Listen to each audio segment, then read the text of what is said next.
কার phone? আপনি বসুন। Battery কানেক্টরে কেন চেক করুন? এখান থেকে পাওয়ারটা চারিদিকে শুরু সার্কিটের সব জায়গায় এখান থেকে লাইন গেছে। কানেক্টেড কোনটা আইসি টাইসি হয়ে গেছে, কোনটা আইসি টাইসি ছাড়া ডাইরেক্ট চলে গেছে। এটা আমরা যে শিখছিলাম কি প্রাইমারি এন্ড সেকেন্ডারি খেয়াল আছে? জি স্যার। সব লাইন এসে এই ক্লাসের সাথে যুক্ত হয়েছে, মাইনাসের সাথে যুক্ত হয়েছে সব। এই জন্য আমি এখানে চেক করি, অন্য কোনো কানেক্টরে চেক করি, ডিসপ্লে কানেক্টরে চেক করে আমার লাভ। সোর্স যেখানে যেখানে ব্যাটারি লাগবে, যেখান থেকে বিদ্যুতের যাত্রা শুরু হবে সেখানে আমি চেক করি। বুঝেছেন? জি স্যার। চেক করতে হলে কি মোডে চেক করতে হবে? ডায়াড টেস্ট, কন্টিনিউটি টেস্ট একটা চেক করলে হয়। আমি ডায়াড টেস্ট চেক করলাম, ফরওয়ার্ড না রিভার্স? দুইটাই। ওকে ডান।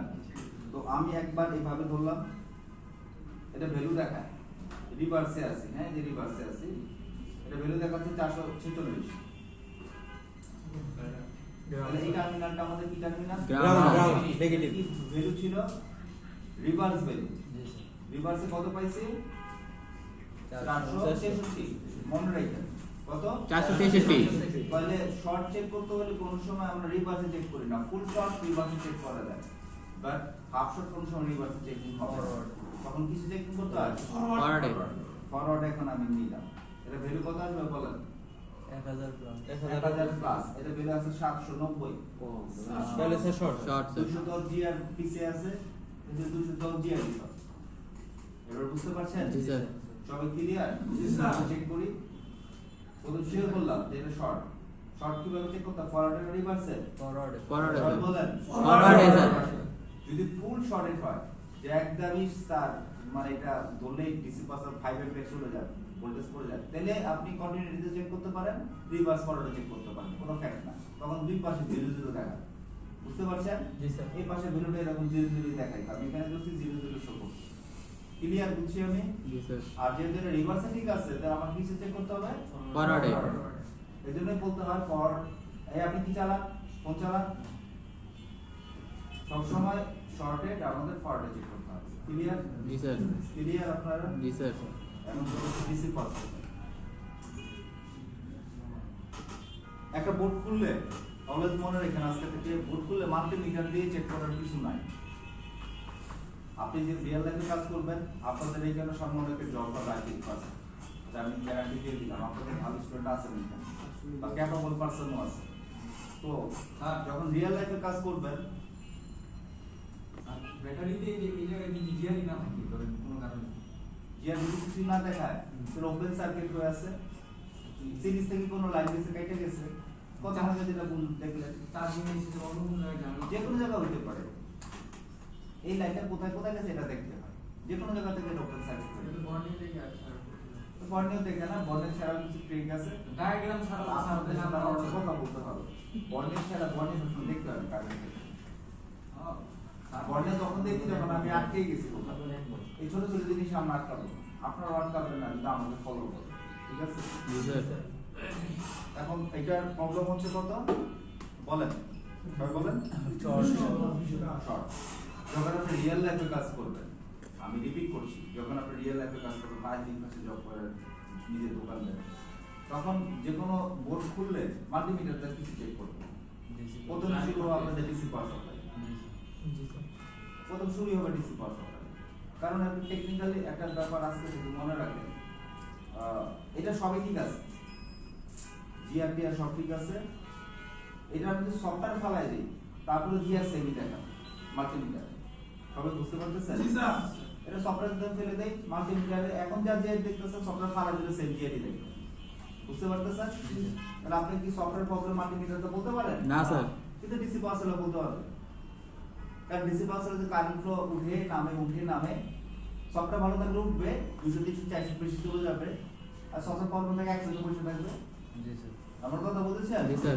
তো সহজে ডিসি পাওয়ার সাপ্লাই বুঝি, এই জন্য DC power supply is best test, multimeter test না। মনে থাকবে? জি স্যার। মাল্টিমিটার দিয়ে আপনার টাইম নষ্ট করা দরকার, আমি করলাম আপনাদের দেখানোর জন্য, ঠিক আছে? যে ফরওয়ার্ডে আমরা শর্ট চেক করব, এই জন্য দেখাইছি, নাহলে আমি মাল্টিমিটার করতাম না। ক্লিয়ার? জি স্যার। ডিসি পাওয়ার সাপ্লাই যেহেতু আমাদের কানেক্টর এখানে নাই, আমরা এটার হেল্প নিতেছি। সবাই বুঝছেন? জি স্যার। ভালো, এটা হেল্প নেই। তাহলে এক পাশ দিলে আমি নেগেটিভ, তো পজিটিভের মধ্যে আমি ধরি, দেখি কি উঠে। অ্যাম্পিয়ার উঠে, উনি বলছে ফুল শর্ট, কিন্তু অ্যাম্পিয়ার উঠে হচ্ছে 10 মিলি অ্যাম্পিয়ার। 10 মিলি অ্যাম্পিয়ার উঠতেছে। আপনি বলছেন ফুল শর্ট, এটা ফুল শর্ট না, এটা 10 মিলি অ্যাম্পিয়ার উঠছে। তাহলে আপনি কি বলবেন? Half short. Half short. আচ্ছা, এখন এই হাফ শর্ট কোথা থেকে কিন্তু আমার খুঁজে বের করা দরকার, কিছুই না। ক্লিয়ার? জি স্যার। হাফ শর্টের থিওরি হচ্ছে হাফ শর্ট কখনো প্রাইমারিতে হওয়ার সম্ভাবনা কম। এটা হাল কোথা থেকে? সেকেন্ডারি। আমাদের সার্কিট বোর্ডে যেহেতু বিপিএস সার্কিট, বিপিএস কয়েল আছে অথবা সুইচ কয়েল আছে, বিপিএস জি স্যার। ওই যে চার্জিং চার্জিং যে কোনো শর্ট রিলেটেড জিনিসগুলো আপনারা প্রথম চার্জিং সেকশনটা প্রথম ওপেন করুন। বুঝতে পারতেছেন? জি স্যার। ওপেন করতে করতে মানে টিন তো লাগানো, টিন ওপেন করার কথা বলতেছে, আবার আইসি ফালা দিতে বলছি, ঠিক আছে? তো টিন আমাদের কোনো জায়গায় আমি টিন কাটবো না, কোন জায়গায় টিন কাটবো? শুধুমাত্র চার্জিং সেকশনে সেকশন টিন থেকে। কাটবো। কারণ এখান থেকে আমাদের শুরু বিপিএস সার্কিট। বিপিএস সার্কিটে যদি প্রাইমারিতে কোনো জায়গায় শর্ট থাকে, আপনি বোর্ড হাফ শর্টই দেখবেন, ফুল শর্ট দেখবেন না কখন। এর কারণ হচ্ছে বিপিএস একটা প্রোটেকশন সার্কিট, এগুলো ওভার ভোল্টেজকে প্রোটেক্ট করে রাখে। সামনে শর্ট আছে, সে বুঝে যে না এখানে সে ভোল্টেজ ধরে রাখবে, আপনি যেতে দেবে না। এই জন্য এটাকে সুইচ কয়েল বলা হয়। বুঝতে পারছেন? জি স্যার। বিপিএস কয়েল কি কয়েল বলা হয়? Switch coil. কয়েল বলা হয়। সামনে যদি বোর্ডে কোনো জায়গায় ইস্যু থাকে তো জ্বলে যাবে, ভোল্টেজ গেলে সে বুঝে, এই জন্য সে স্টপ করে রাখবে। এই জন্য বিপিএস বা চার্জিং শুধুমাত্র ওই যে আপনাদের শেখানো হয়েছে এইটা বিপিএস, এটা বিব্যান্ড। আমার কথা হচ্ছে বিব্যান্ডই তো ছিল, টেকনোলজি আগে তো বিব্যান্ডই ছিল, তাহলে বিপিএস মাঝখান দিয়ে কেন বানাই? এই প্রশ্নটা আপনারা কখনো সার্চ করছেন? কেন করেন না? আপনাদের ভুল। তো আপনারা জানেন না কি বিপিএস সার্কিট কেন তৈরি হয়েছে? বিপিএস সার্কিট অনেকগুলো রিজনের কারণে তৈরি হয়েছে, আমি বলে যাচ্ছি, মাথা আজকে ঢুকাই নেন। প্রথম রিজন হচ্ছে হাই কারেন্ট জেনারেট করা। হাই কারেন্ট, ধরুন ব্যাটারি এমএইচ 2000 এমএইচ বা 2 অ্যাম্পিয়ার, এখন বোর্ডে লাগবে 3 অ্যাম্পিয়ার, এখন আর 1 অ্যাম্পিয়ার করতে দেবো, আরেকটা ব্যাটারি লাগাবে। এই জন্য এখানে একটা সুইচ কয়েল দিয়ে ভিপিএস সার্কিট তৈরি করছে, যাতে বেশি কারেন্ট আনলে আপনার সাপোর্ট দিতে পারে। এবার বুঝছেন? প্রথম মানে হাই কারেন্ট জেনারেট করা ভিপিএস সার্কিট। 2 নম্বর হচ্ছে শর্ট সার্কিট প্রোটেকশন করা। এই দেখেন এখন একটা পি, এটা ফুল শর্ট, অথবা পাওয়ার এসে ফুল শর্ট হয়ে আছে, এখন একটা ভোল্টেজ গুলো ফাঁস করে ফুটে যাবে। এই জন্য ভিপিএস সার্কিট কি করতেছে? স্টপ করে রাখছে, মানে সে ব্লক করে, শর্ট সার্কিট প্রিভেন্ট করে। এবার বুঝছেন? 2 নম্বর রিজন। 3 নম্বর হচ্ছে লো কারেন্ট কনসাম্পশন। এটার মানে হচ্ছে কম বিদ্যুৎ অপচয় করে, কারণ ওখানে অ্যাম্পিয়ার বাড়ানোর জন্য একটা কয়েল দিচ্ছে। কথা বুঝতেছেন? বুঝ কয়েল না বাক কয়েল, বিপিএস সার্কিটের বাক কয়েল এটা। হ্যাঁ, বাক কয়েল কেন দিচ্ছে? কারণ সার্কিট বোর্ডে যদি কোথাও বেশি অ্যাম্পিয়ার দরকার হয়, এই সার্কিটের মাধ্যমে এই অ্যাম্পিয়ারটা জেনারেট করে দিতে পারতেছে, ব্যাটারি থেকে বিদ্যুৎ কম অপচয় হবে। আমার কথা বুঝেছেন? কথা বুঝেন নাই? ব্যাটারি বিদ্যুৎ অপচয় রোধ করার জন্য বিপিএস সার্কিট বানাচ্ছে। আরেকটা হচ্ছে ডিসি টু ডিসি সার্কিট আমরা বলি তাকে, কারণ হচ্ছে আমাদের সার্কিট বোর্ডে কিন্তু এসি আছে, যেটা আপনারা জানেন না। আছে কোথায়? ওই যে lighting. Network, lighting DC, anode cathode আছে না, ডিসি প্লাস মাইনাস আছে। ওই যে হাই নেটওয়ার্ক হচ্ছে এসি, ভোল্টেজ বলতে থাকবে। জি স্যার। নেটওয়ার্কে যে আরেকটা বলেন না, এসি, রেডিও ফ্রিকোয়েন্সি এসি, এটা ডিসি না। আপনি আমার কথা বুঝেন, আপনি ফোন থেকে টাওয়ারের সাথে কানেক্টেড, ফোন দিয়ে কার সাথে কানেক্টেড? টাওয়ারের সাথে। এটা কি এর মাধ্যমে? এসি না না, এটা মানে ফ্রিকোয়েন্সির মাধ্যমে। ফ্রিকোয়েন্সির মাধ্যমে, এই যে ফ্রিকোয়েন্সি। এখন ফ্রিকোয়েন্সির মাধ্যমে আপনারা ডাটা ট্রান্সমিট হয়, তাই তো? জি স্যার। কথাবার্তা হোক, ছবি হোক, যাই হোক, টেক্সট হোক, হয়তো? জি স্যার। এই যে কানেক্টেড, এই কানেক্টেড কিসের মাধ্যমে? প্লাস আর মাইনাসের মাধ্যমে। আমার কথা বুঝতেছেন? নেগেটিভ আর পজিটিভের মাধ্যমে।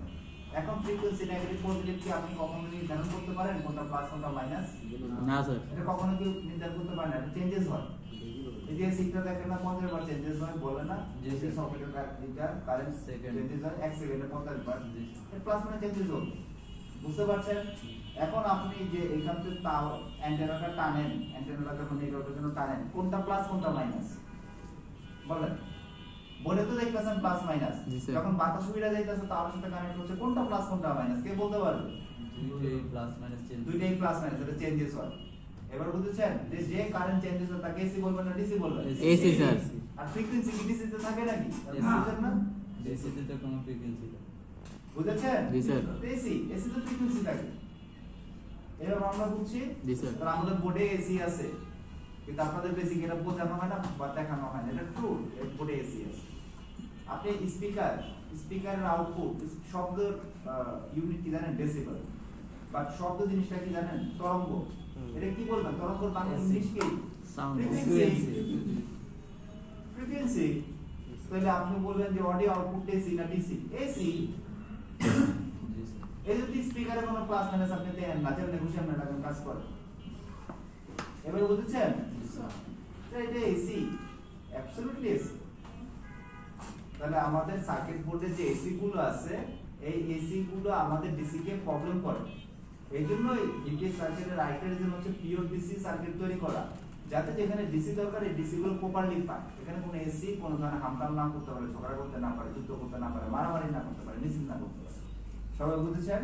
এই জন্য এটাকে ডিসি সার্কিট বলে, পিওর ডিসি করার জন্য।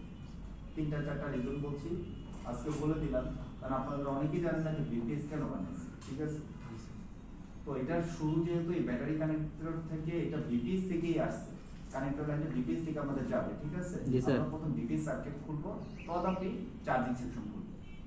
সবাই ক্লিয়ার? জি স্যার। চার্জিং সেকশন এটাও অনেকে জানি না স্যার বোর্ডের কোথায়। কে কে জানেন না? হাত তুলে নেন। আচ্ছা, গুড। এটা টেকনিক্যালি কিছু কথা আপনি বুঝেন না, এটা তো আপনাদের বলছি আমি, মনে হয় কথাগুলো। পৃথিবীর প্রত্যেকটা দেশ সেটা স্ট্যান্ডার্ড মেইনটেনেন্স করে। ওই যে দুষ্টমি করে বলি, রুমের ভিতরে কখনো বাথরুম থাকে না। আপনি যদি বলেন এই রুমের মাঝখানে একটা বাথরুম দিছে, কখনো দেখছেন নাকি কোনো বাড়িতে রুমের একটা বেডরুমের মাঝখানে একটা বাথরুম দিয়ে রাখছে? না, সবাই বাথরুমটাকে চক্কর দেয় ঘুরে। কেউ ঘুরে না স্যার। সাইডে মাইডে যায়, তাই না? এই স্ট্যান্ডার্ড, কর্নার। এই স্ট্যান্ডার্ড। কোন বাড়ি দেখছেন নাকি যে ডাইনের সিঁড়ি, মাঝখানে সিঁড়ি, বামে সিঁড়ি, চারদিকে হলো সিঁড়ি আর সিঁড়ি? রুমের ভিতরে সিঁড়ি ঢুকে যায়, ঢুকলে চলে করে রুমের বেডরুমটা তার করবে না। তাহলে আমরা ঘুমা যখন গাই সফর বা একটা উলঙ্গ দেখবে, ঘুমাইলে তো মুখে ঠিক থাকে, ঠিক না? এটা কেউ করে না, এটা কোনো স্ট্যান্ডার্ড। পৃথিবীর সবকিছু স্ট্যান্ডার্ড মেইনটেনেন্স করে বানায়। এই সার্কিট বোর্ডের স্ট্যান্ডার্ড আছে, সে আদৌ তখন কিছু বানায় নাই তো, এখানে প্রত্যেকটা সেকশনে স্ট্যান্ডার্ড মেইনটেইন করা। সহজ কথা দেখে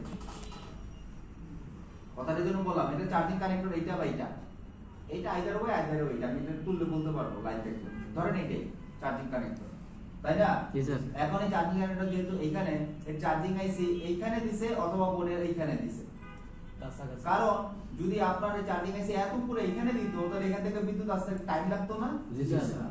এটা কোন মেকানিজম এটা বানাবে না, কারণ সব সময় ওরা চাইবে খুব দ্রুত কাজ করার জন্য, এই জন্য সামনাসামনি দেবে। আবার কথা বুঝছেন? জি স্যার। কথা বুঝেন নাই? চার্জিং আইসিটা স্যার। আপনি এখান থেকে একটা লাইন চাই না, একই ভোল্টেজ দিয়ে পাঠাইছে হচ্ছে উত্তরা তার দিয়ে, এখানে সুইচ মারছেন উত্তরা বাতি জ্বলে। স্লো। কতক্ষণে জ্বলবে বলেন তো? সাথে সাথে? না স্যার। বিদ্যুৎ যেতে কি সময় লাগবে না? জি স্যার। সময় লাগবে। এটা এনার্জিতে একটা রেজিস্ট্যান্স আছে, সময় আছে, কতক্ষণে যাবে। ধরেন 1 সেকেন্ড, এখান থেকে আমেরিকা বাতি জ্বালাবে না, একই তার টানছেন, সুইচ দিচ্ছেন, সাথে সাথে 1 সেকেন্ডে জ্বলবে না স্যার। 6 সেকেন্ডে জ্বলবে। অনেক সময় লাগবে স্যার। সময় লাগবে। এই যে সময় লাগে কেন? দূরত্ব বেশি স্যার। তাহলে আপনার চার্জিং আইসি কোন দুঃখে তারা এখানে থেকে এখানে দিতে যাবে? দূরত্ব বেশি হলে কি সময় লাগবে? জি স্যার। এটা কোনো সময় তারা করবে না। এবার বুঝেছেন? জি স্যার। তাহলে আমাদের কানেক্টর যেহেতু এখানে চার্জিং আইসি কোথায় থাকবে? এর আশেপাশে অথবা আছে। উল্টা দিকে আছে। এবার মাথা ঢুকছে? জি স্যার। সিম্পল কথা, সিম্পল। এইভাবে আমি বলতে পারবো বোর্ডের কোথায় কি আছে, কারণ হচ্ছে আমি এটা বলবো না কিন্তু আমি বলে দেবো কোথায় কি আছে, কারণ হচ্ছে আমি শুধুমাত্র তার স্ট্রাকচার ফলো করতেছি, স্ট্যান্ডার্ড ফলো করতেছি। আমরা কথা বুঝেন নাই? আমি বলতে এর মধ্যে সিপিইউ নেটওয়ার্ক আইসি আছে, কেন স্যার এখানে যে নেটওয়ার্কে অ্যান্টেনা হোল্ডার আছে, অ্যান্টেনা বেজ আছে, এখানে বলতেছে কি নেটওয়ার্ক আছে 100% শিওর। আমার তো স্ক্রিন কাটতে লাগবে, স্ক্রিন কাট আগে বলে দেবো। কথা বুঝেছেন? জি স্যার। আমি বললাম এটার মধ্যে সিপিইউ আর আছে এমএমসি, কেন বলতাছি বলেন তো? কারণ এখানে থার্মাল দিছে, থার্মাল, এই যে থার্মাল, এই যে থার্মাল, এই দুটো হইছে না, এটা থার্মাল টেস্ট, ঠান্ডা করার জন্য দিছে। আমি কেন বুঝতেছি এটা ভিতরে আছে, এত বড় দিছে, এই ঘরটাকে অনেক বড় বানাইছে, পাশাপাশি এটা আবার থার্মাল বানাইছে, এটা দুটো সিকিউর করছে। সবাই বুঝতে পারছেন? জি স্যার। এটা আইফোনের ক্ষেত্রে আপনার টাইম লাগবে না, আপনি আইফোনে যাবেন সব চিনি ভালো যাবে, আপনি স্ট্যান্ডার্ড মেইনটেইন করে দেখবেন যে বাড়িটা কেমনে বানাইছে, কারণ বাড়ি সব একই রকম ভাবেই বানাবে। বুঝেছেন? জি স্যার। ভুলেও কি এটা বলবেন না রুমের মাঝখানে বাথরুম দেবে, এটা কেউ বলবে না। কেউ করবে না আমরা নিশ্চিত করে দিলাম আমরা। কারণ সবাই চায় তাদের ফোন স্টেবল থাক, ফাস্টার থাক, এটা কোন কোম্পানি না চায় ফোন তাড়াতাড়ি চলুক। এই এটা মেনটেন করতে গেলে তার আইসি গুলো কাছাকাছি লাগে। সিপিইউ আর রোম কেন পাশাপাশি লাগে? সেম দ্রুত বিদ্যুৎ ট্রান্সমিট হবে, সিগন্যাল I2C I2S প্রোটোকলে লাইনটা তাড়াতাড়ি যাবে, তাহলে তাড়াতাড়ি ফোন চলবে, স্লো হবে না। এখন যদি সিপিইউ এখানে যে রোম এখানে দিত তাহলে কি হইতো? ডেটা ট্রান্সমিট হতে টাইম লাগতো, ফোন স্লো হতো। আমাদের এখানে হালকা করে ল্যাগিং করতেছে, কারণ এত দূর আইসি দিলে তো দিতে যেতে কষ্ট হবে। বুঝেছি আমরা সবাই? ওকে, দেন কাম টু ক্লাস। টাইম নিচ্ছি কারণ বোঝাইতে গেলে অনেক কিছু বোঝাইতে হয়। সবাই আন্তরিকভাবে দুঃখিত। এর উপরে যে স্টিকার আছে এটা থার্মাল স্টিকার, হ্যাঁ? জি স্যার। থার্মাল টেপ দেওয়ার একটা, আপনারা চাইলে এটা ফেলে দিতে পারেন, কাজ করার ক্ষেত্রে আমরা এগুলো ফালাই। আর ওর বোর্ডটার এখানে এটা কি কালার থাকবে? সাদা কালার। এটা কি কালার আছে? গোলাপি লাল কালার হয়ে ওটা কি প্রবলেম? Water damage. সবাই বলেন ওয়াটার ড্যামেজ। এই পেপারটার নাম কি? Litmus paper. লিড পেপার বলে। লিটমাস পেপারটা আমরা আসলে বলতে বলছি লিকুইড ইন্ডিকেটর পেপার, সরকারে লিড পেপার বলে। লিটমাস পেপার বললো ভুল ভাই, হ্যাঁ। স্যার এটার কাজ কি? পানি ওয়াটার ড্যামেজ যদি পানি পানি কি কালার থাকবে? সাদা কালার। পানির টাচ লাগলে এটা কালার একটু খালি লিকুইড গেলে এটা লাল হয়ে যাবে। হতে পারে পানি, হতে পারে মুতি, হতে পারে হাগু, হতে পারে বুঝেছেন? জি স্যার। কি কালার হবে? সাদা কালার। সাদা কালার হবে, পানি গেলে লাল হবে। লাল অথবা ব্লু হবে। ঠিক আছে, মনে থাকবে? জি স্যার। এটা সব বোর্ডে থাকে। একটা কোম্পানি এটা কেন দেয়? যে কোম্পানি এটার কাছে এখন নিয়ে দেবো, ভাই আমারটা শর্ট আছে দেখে দেন, হঠাৎ আমার ফোন পরে না আসার খাই নাই। কোম্পানি করে দেবে স্যার এই পেপারটা কোন পাশে থাকে সব সময় স্যার? যে কোনো জায়গায় আপনার ওয়ারেন্টি বান। কেন বান বলতেছে? পানি ঢুকছে। কারণ ওয়াটার ড্যামেজের লাইবিলিটিস কোম্পানি নেয় না, আসার খাওয়া জিনিসের লাইবিলিটিস কোম্পানি নেয় না। বুঝেন নাই? জি জি স্যার। এই জন্য এটা বাদ করে দেবো, প্রথমে ওয়ারেন্টি পয়েন্ট করে দেবো। এটা পানি ড্যামেজ বা লিকুইড ড্যামেজ, পানি বলা ভুল, লিকুইড যে কোনো পানি, তেল গেলে আমার লাল হয়ে যাবে। ঠিক আছে, সবাই ক্লিয়ার? জি স্যার। জি স্যার। তো এটা আমরা প্রথমে দেখবো যে আসলে পেপারটার অবস্থা কি। উনি যতই বলুক আমার পানি পড়ে নাই, আমি সেটা পানি পড়ছি। ঠিক আছে, জি স্যার। স্যার এটা কেমনে ঢুকে জানেন? উনি বলবে স্যার জীবনে পানি ঢুকে নাই, কেমনে হয়েছে? স্যার, সিমটেল। এটা সব তো বলার রিজন হচ্ছে কি জানেন? সিমটেল। কারণ এই ট্রে ফাঁক দিয়ে ট্রে খুলে এই ট্রে ফাঁক দিয়ে ফাঁকা থাকে। আপনাদের ট্রেটা দেখেন, জি স্যার। পানি ঢুকার মতো জায়গা আছে, ফাঁকা আছে ওই জায়গাটা, এখানে পানি ঢুকবেই। এই যে সিমটেল এটার অপোজিট সিমটেল, দেখছেন? ট্রের অবস্থা দেখেন, ট্রে যে অক্সিডেশন পড়ে গেছে এটা বুঝেন? ঠিক আছে স্যার। যেগুলো ওয়াটারপ্রুফ ফোন সেইগুলো, হ্যাঁ, যেগুলো ওয়াটারপ্রুফ ওয়াটারপ্রুফ আমার ফোন আছে, ফোন কি মাছ সেগুলো পানি ঢুকে না। পানি ঢুকে না? কোন ফোন পানি ঢুকে না? সব ফোনে ঢুকে যায়। না, বলতে থাকেন, ভুল জানেন শেষ করুন। 1-2 মিনিট রাখলে তো ঢুকে না স্যার। এটা কি বলছে আপনাকে ওয়াটারপ্রুফ? Water resistance. নাকি মাছ? কোন কি মাছ? পানিতে ফালা দিবেন, সাঁতরাইব, পানির ভিতরে বাস করবে, তাহলে আপনার পানির তলে যেতে হবে। ওইটা দিয়েছি। ওই দিবে ফোনে দিয়ে একদিন পানি নিচে ঢুকে এক মাস পুরো। যে কোনো ফোনই ওয়াটার রেসিস্ট অথবা ওয়াটারপ্রুফ, এই কথা এই জন্যই বলে এটা water plus proof. Plus proof বলতে কি বোঝায়? আপনি ঝড় বৃষ্টিতে ফোন নিয়ে কথা বলতে পারেন, মনে করেন আপনার খুব দরকারি, কিন্তু প্রথমে ঝড় হইতেছে, আপনার বৃষ্টির মধ্যে আপনি হাঁটতেছেন, কিন্তু ফোন বের করতে ভয় পাইতেছেন, পানি ঢুকবে না। যেগুলো ওয়াটার সিল করা ফোন, এগুলো আপনার পানি ঢুকবে না বৃষ্টিতে কথা বলতে। তার মানে এটা বলেন আপনার পানির তলে যায় কথা বলবেন, পানি তলে যায় আপনার কথা বলতে পারবেন না, মুখ খুলতে পারবেন না, আর আপনার কথা কেউ বুঝবে না। পানি নিচে স্যার ভিডিও করা আমি তো ভিডিও করে। ভিডিও করছে না। এখন আমার কথা আসে, যদি আপনি বলেন যে স্কুবা বলে জানেন, ডুবারি বলে, ডুবারি পানিতে ডুবতে না, জি স্যার। স্কুবা বলবা ডুবারি বলে। যদি আপনি মনে হয় যে স্যার পানির নিচে আমি ডিসকভারি করবো, পানির নিচে যে গাছ টাছ মাছ টাছ আছে, উটু ভাসে, এগুলো ভিডিও করবো, আপনার হাগি টাগি এগুলো তো স্যার পানি চলে যায়, এগুলো ভিডিও করে নিয়ে আসবো, তাইলে আপনার কি করতে হবে? হ্যাঁ, আমি ফান করি, ঠিক আছে, ইটস ওকে। এখন তাইলে কি করতে হবে? তাইলে আপনার ওয়াটার রেসিস্ট কেস ব্যবহার করতে হবে। চিনেন? জি স্যার। কে কে চিনেন ওয়াটার রেসিস্ট কেস? এটা অনেক চিনেই না।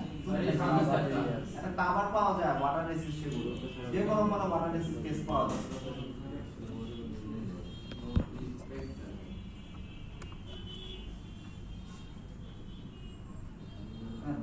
কি বলছে আপনি? কেস মানে স্পেস বড় অটো, আপনি যে কোনো ফোন সার্চ দেই বা আইফোন দেই, আমি আইফোন দিয়ে দেখাই, যে কোনো ফোনেরই পাওয়া যায় এগুলো।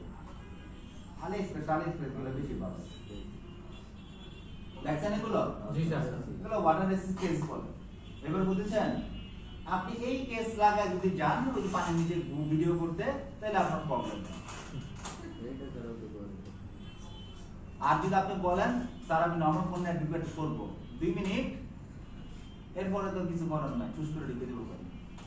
রিয়েলমি C72 যেটাতে মাস ফোন বলা হয়, সেটা তো 72 ঘন্টা, তারও লিমিট আছে 72 ঘন্টা। ইলেকট্রিসিটি পানির নিচে টিকবে না। ইলেকট্রিসিটি, ইলেকট্রনিক্স প্রোডাক্ট বা বৈদ্যুতিক প্রোডাক্ট পানির নিচে কখনোই টিকবে না, এটা অসম্ভব ব্যাপার। বুঝেন নাই? আপনি যদি বলেন সারা জীবন পানির তলে নিচেই চালাবেন, তাও হবে না। চার দিবেন কি দিবেন? তাহলে তো আপনাকে আবার এল ফিশ ধরতে হবে, স্টার ফিশ ধরতে হবে। এল ফিশ নেন? জি স্যার। ধরলে সংখ্যা দিন, বুঝছেন? ওকে আবার ফোনের সাথে লাগাইতে হবে পানির তলে। চার দিবেন কি? কথা বলেছেন? জি স্যার। আচ্ছা, তো এটা অক্সিডেশন হয়ে গেছে, অলরেডি অক্সাইড পড়ে গেছে, এটা পানির কারণে হয়েছে, ঠিক আছে? সবাই বুঝতে পারছেন? জি স্যার। এটা একটা পানিতে ওয়াটার ড্যামেজ করছে, সেদিকেও জানেন। তো আমরা শর্টকাট করি, আমরা কি আবার অক্সিডেশনটা প্রথম ক্লিয়ার করে ফেলাই, যা করছে। আসেন, ওয়ালাইকুম আসসালাম। আমার পকেটে এই কই যান? শুনে কি বলে? ক্লাস ফলায় গেলে মাই খাবে। আমরা কোনটা করবো বলেন? এই পাশে তিনটা করবো, ঠিক আছে? জি স্যার। হরকান দি, হরকান হলো বেশ সলিউশন। যদি আমার কাছে লক টেবল দেয়, লক টেবল আছে আপনাদের এখানে দেখেন। আচ্ছা, লাইট কোন কাজ করতেছে, আমরা কিছু করবো? আপনাদের ইচ্ছা, আপনারা যদি বলেন স্যার না এটা পরে করে দেন, আমরা কিছু শেখান। স্যার অন্য কিছু শিখান স্যার, কিছু বলেন, নোট করে নিই স্যার। ছাড়া পারেন কে কে এটা শর্ট সারাইতে পারবে? নোট করে নিতাম, স্যারের তো পাওয়া যায় না, স্যারের তো অনেক রেয়ার। এইখানে তো কেউ নাই, সো আমি তো এখানে ক্লাসের টিচার না আজকে। বলেন তো এখানে কেউ নাই? এখানে তো ওই একা, কিন্তু স্যার আসে না। আমি শুধু আইফোন ক্লাস থেকে আমি এখানে আসলে একটু ব্যাকআপ দিই, আমার তো ক্লাস নাই। অন্য কাউকে নেন, দেখেন আপনার তো ওরা ফ্রি আছে।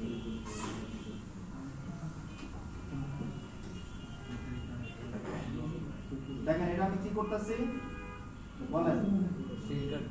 শিল কাটতেছি না, এটা নিচে সিলিকন আছে, সিলিকন, ঠিক আছে?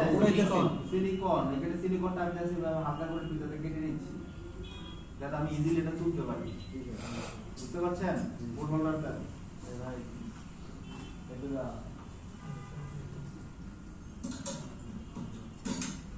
আরে ওয়াটারটা নেই, ভালো ওয়াটারটা অক্সাইড পড়ে গেছে। স্যার কাস্টমার একটু মিথ্যা কথা বলে। এটা জাতীয় দোকানে এটা